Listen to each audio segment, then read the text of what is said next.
This could be us. So back to what I was saying. Could be us.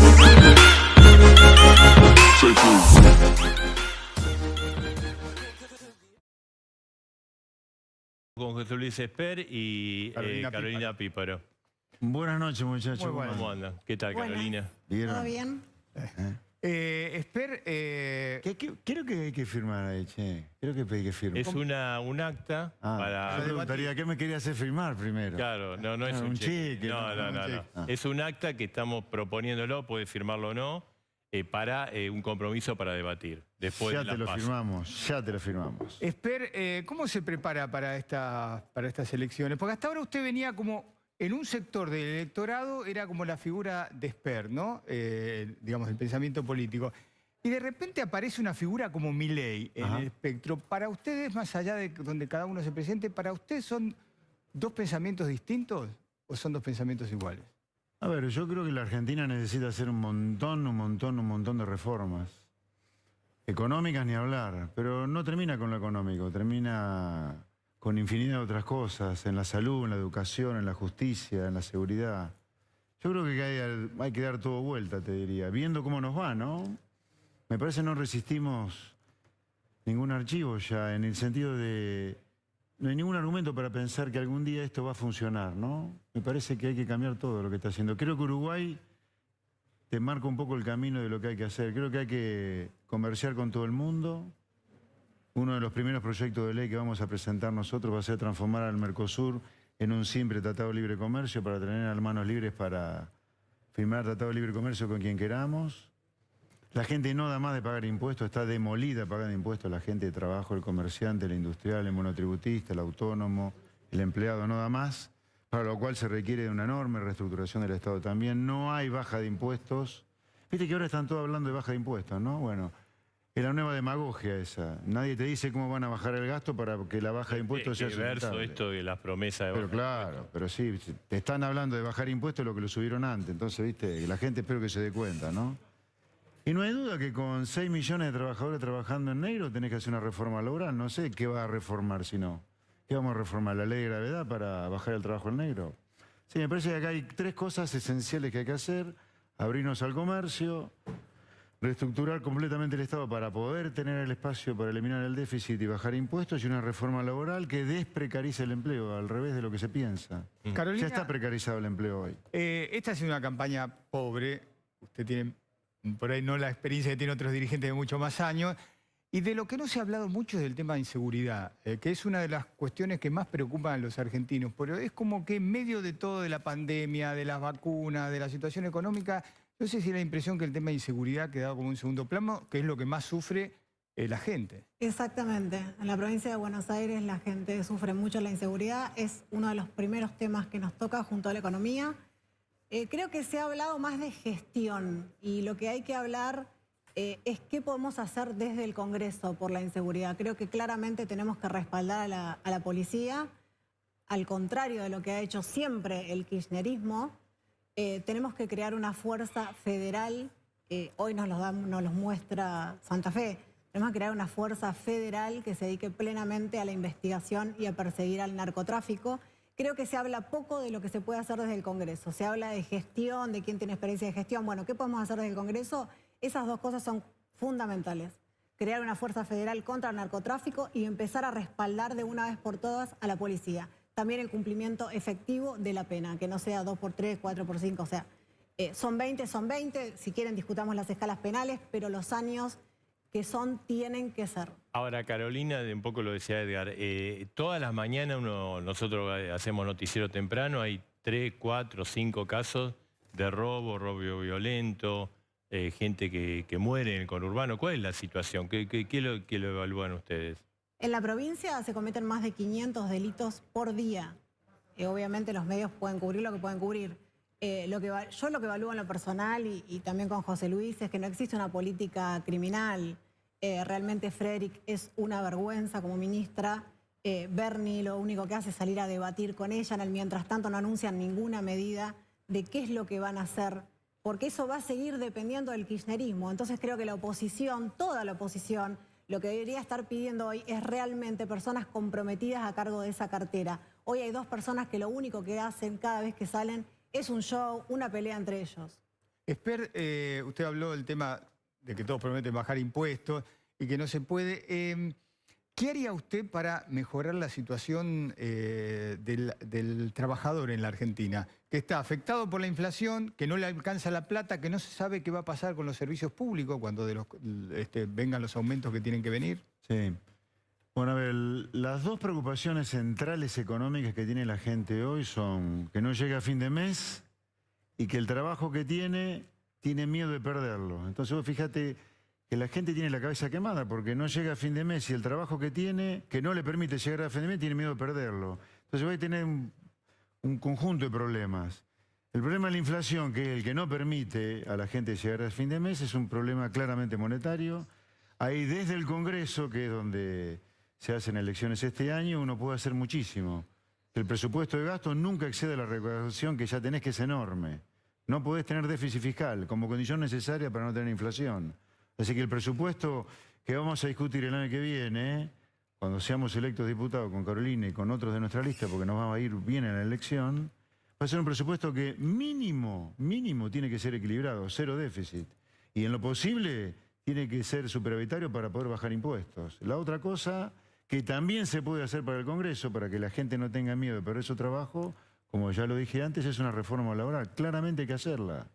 Bien. Hay que descentralizar la negociación colectiva, limitar la duración de los mandatos de los secretarios generales, hay que eliminar el unicato sindical, tiene que haber democracia sindical, se tiene que eliminar algunos, por ejemplo, hoy el empresario está obligado a responder frente a las autoridades por los aportes del obrero sindicalizado al sindicato, no hablo de la obra social, hablo del aporte sindical, eso es un verdadero disparate. ¿Puede explotar la economía? ¿Cómo? ¿Puede explotar la economía después del 14 de noviembre? No necesariamente, no necesariamente. Yo veo que el gobierno silenciosamente está haciendo un ajuste muy fuerte para atrás, o sea, haciéndolas caer a las jubilaciones, a los salarios de los estatales, porque me parece que está haciendo lo posible para un acuerdo con el fondo. Un acuerdo con el fondo es lo que te pone algún límite al desastre que puede haber. Locura, se está barriendo mucha basura bajo la alfombra, ¿no? Tenés un atraso cambiario no menor, tenés tarifas atrasadas, precios controlados, la carne en algún momento va a subir porque han vuelto a cometer el error que cometieron ya antes en el kirchnerismo de prohibir exportaciones de carne. Es un verdadero disparate, pero son tan brutos que repiten el error. Se está barriendo basura bajo la alfombra. El Fondo Monetario lo que puede hacer es acotarte el nivel de corrección que va a haber seguramente. Bueno, Gracias. si están de acuerdo... Lo invitamos a... Por supuesto, Me Fernando. gustaría agregar que en el próximo, porque seguramente serán los primeros candidatos, sería bueno que firmen un acuerdo para que en el 2023 haya boleta única. Este sistema de votación es nefasto. No se trata de tener mayoría, ni reforzar kirchnerismo, ni si tenemos 115, 120. En el Senado de la provincia, la oposición hoy tiene mayoría y no tenemos boleta única de papel. Me encantaría que ese sea el próximo. Además, desde el punto de vista ecológico, sería una gran contribución. Exactamente. 45.000 árboles sale todo el sistema. Bueno, es un verdadero disparate. Ahora, yo digo, cuando Juntos por el Cambio le mete terror a la gente de que hay que ponerle límite al kirchnerismo, ¿qué hicieron mientras gobernaron y qué hicieron mientras fueron oposición? Pregunta 1. Pregunta 2. La boleta única de papel, ¿por qué no funciona ya la boleta? ¿Por qué no tenemos boleta única de papel ya, como dice Carolina? Que a algunos le interesa más que haya. Vamos a firmar. Lo invitamos a Esper, usted que es cabeza de lista, ¿no? Sí. Firme. ¿Cómo no? No se olvide ni los anteojos ni el celular. Bueno, ahora de pasada los retiro. Bien. Bueno, ahí, ahí la producción saludé, nos va a buenas noches. acompañar. Hola Diego, no te salude a vos. ¿Cómo te va? Chao, hasta luego. Graciela, ya te saludé. Sí, ¿Cómo te ¿cómo va? estás? ahí está. ¿Dónde pongo el gancho? Ahí estamos, mira. Acá. Ahí arriba. Ahí está, bueno, firmando Esper. Pero ya estamos con la fuerza política que lidera Javier Milei, que es La Libertad Avanza. ¿Cómo le va? ¿Qué tal? Y Buenas con noches. Ramiro Marra también. ¿no? Exactamente. ¿Milei aspira a convertirse en la tercera fuerza? Vio que siempre en una elección hay alguien que dice que aparece como posibilidad de convertirse en tercera fuerza. Bueno, la intención la tenemos, esperamos poder ser acompañados por el voto de los ciudadanos, de modo tal que podamos llevar al Congreso la voz del liberalismo. ¿Qué se juega, Milei, el domingo? Bueno, en principio, digamos, el domingo son las PASO, pero son como una suerte de encuesta a escala 1 a 1 y sirve para ver, digamos, cómo está el está ordenamiento parado, político. digamos. Claro, exacto. Está bien. Milei, ¿usted revolucionó esta campaña con la manera de ser? Una campaña que fue chata, mediocre. Yo creo que básicamente hay un estilo. A ver, digamos, cuando uno, digamos, mira mi historia personal, es la combinación de 3 elementos. O sea, digamos, está la combatividad de un ex arquero de Chacarita, digamos, está el histrionismo de un ex cantante de rock and roll y está, digamos, la posición de un economista, digamos, un economista matemático especialista en crecimiento económico. Bueno, esa combinación genera lo que ustedes ven, que es esto. Digamos, o sea, y como soy absolutamente transparente y hago lo que siento, y digamos, o sea, no tengo ningún problema de mantener esa consistencia con mis propios valores. Digamos, ¿Cómo era como arquero? ¿Era bueno o se metía a las que iban afuera? No, las que iban afuera las dejaba, o sea, me las rebuscaba bastante. Milei, Bien. ¿cómo identifica usted a su electorado? ¿Qué voto va a buscar usted? Nosotros, en principio, lo que estamos haciendo es hacer y brindar una oferta liberal que Argentina no tiene. Después, ¿No hay otros candidatos liberales que usted diga... desde mi No, punto de sí. vista, digamos, liberales de verdad, no. O sea, por ejemplo, Esper o López Murphy. Pero eso es provincia de Buenos Aires. Claro.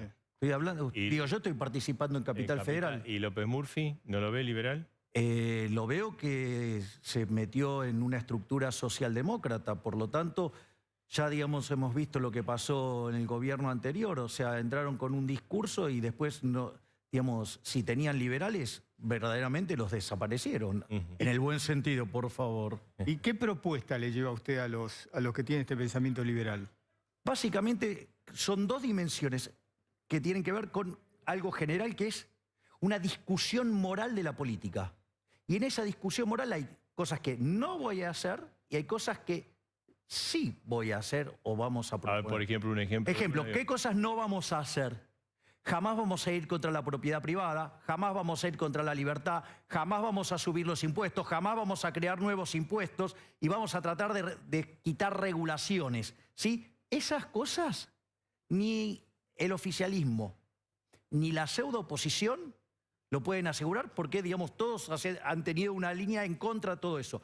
Y por otra parte, vamos a hacer proyectos, sí que basados en el principio de revelación que dejen en claro la calidad moral del resto de la corporación política. Ejemplo, ¿ustedes están a favor del robo? No. ¿Quién puede estar a favor del... No, bueno, ok. A ver, ¿ustedes están a favor, digamos, de la corrupción? Son respuestas obvias, ¿no? No, bueno, a ver, digamos, porque el Banco Central nos roba 5 puntos del PBI con impuesto inflacionario, que es una estafa. Entonces, por ejemplo, una de las cosas que voy a proponer es avanzar en una reforma financiera para pasar del sistema de encaje fraccionario a la banca Simon, liberar el sistema financiero para que haya banca libre y si los bancos se equivocan, paguen la cuenta a los bancos, no el resto de los argentinos, en especial los más pobres, ¿sí? Y además, o sea, competencia de monedas que a la postre terminemos eliminando esta lacra que es el peso argentino, que lo único que sirvió fue para empobrecer a los argentinos, porque la inflación golpea entre 25 y 30 veces más fuerte a los que menos tienen, porque cada vez que la tasa de inflación supera el 20% se pierde 1,58 de crecimiento. Y si eso lo corregimos desde que tenemos Banco Central en 1935, esa tremenda estafa, hoy tendríamos un PBI per cápita como el de Estados Unidos. O sea, usted propone eliminar el Banco Central. Exactamente, sí, pero eso no se puede hacer de un día para el otro. ¿Sería Milei el nuevo Alzogaray? No, porque yo soy sustancialmente más liberal. Pero digo, desde el punto de vista político, él creó una fuerza, fue una tercera fuerza, de hecho gobernó con Menem o cogobernó. Yo, digamos, o sea, me siento más liberal. Digo, o sea, no me siento, digamos, identificado tanto en el caso de Alzogaray. O sea, no quiere decir que no esté reconociendo sus grandes méritos, sus grandes logros, pero digamos, en la familia de liberales hay distintos liberales. Hay liberales clásicos, hay minarquistas y hay anarquistas. Yo filosóficamente soy anarcocapitalista. En la vida real, como tengo los pies sobre la tierra, soy minarquista. Entonces, eso tiene que ver con una cuestión de familia de liberales. por Marral, decirlo de ¿cómo es alguna manera. compartir una lista con Milei? Compartir un proyecto Mirá, político. Te digo, no sé si muchos de los que están acá acompañando al candidato, al principal candidato, lo pueden decir. O sea, Javier tiene una característica, que es buena persona. Yo no sé cuántos políticos hoy están en lugar de decir eso. O sea, lo que está pasando con Javier es bastante llamativo. O sea, Javier está haciendo que la gente lo pidió para la política. No es que él se fue solo a la política. Hay un montón de jóvenes en todo el país diciendo yo te quiero votar. Le tenemos que explicar, seguramente está en la ciudad de Buenos Aires. O sea, Javier Milei vino más que a hacer una tercera fuerza. Javier Milei vino a traer ideas. O sea, la discusión que está haciendo es una discusión de ideas. Milei el domingo de la noche, ¿cómo se ve? A ver, digamos, como liberal, o sea, me debo al fallo, ¿sí?, del consumidor, la decisión del mercado. Digamos, la gente va a poder elegir y me vaya mejor o me vaya peor, digamos, o sea, es lo que la gente elige. Si me va mal, será porque no soy la persona indicada, porque no transmito bien los valores, sí, porque no he logrado convencer a la gente. Y si no, digamos, o sea, estamos en una situación en la cual hay un montón de personas que están también en condiciones de llevar estas ideas, porque lo más importante es que no es uno solo. O sea, por lo tanto, o sea, si esto sale mal es culpa mía, pero si sale bien es como consecuencia de un equipo de trabajo. Como los técnicos de fútbol, ¿vio? Que Pero dice, esta es la realidad, Marcelo. O sea, porque en realidad las ideas son buenas, las ideas son las que han llevado prosperidad al mundo. Cuando el liberalismo se empezó a aplicar, en el mundo vivían menos de 1.000 millones de seres humanos y el 95% de la población del mundo vivía con menos de $1 diario. Hoy, previo a la pandemia, viven cerca de 7.800 millones de seres humanos y previo a la pandemia la pobreza extrema era menos del 5%. Después con la pandemia saltó. Pero a ver, esa es la solución, ese es el camino de la prosperidad. Argentina lo aplicó. Lo empezó a aplicar en 1860, siendo un país de bárbaro. En 1895 éramos la primer potencia mundial. Lo hizo Irlanda, siendo el país más pobre y miserable de Europa. Tiene un PBI per cápita 10% más alto que el de Estados Unidos. Es decir, lo que yo le quiero transmitir a la gente es que hay futuro, que hay posibilidad de salir adelante. Ahora, eso sí, ese futuro de bienestar es posible, sí, solo si ese futuro es liberal. Milei lo invitamos a Sí, claro, el compromiso a... Obvio. Ahí le va a decir por acá, ¿no? Está, no sé. Ahí está. Bien. Hoy ahí está firmando Milei. Muchas gracias Bueno. por haber estado No, esta por noche. favor. Firma el que quiere, obviamente, ¿no? Bueno,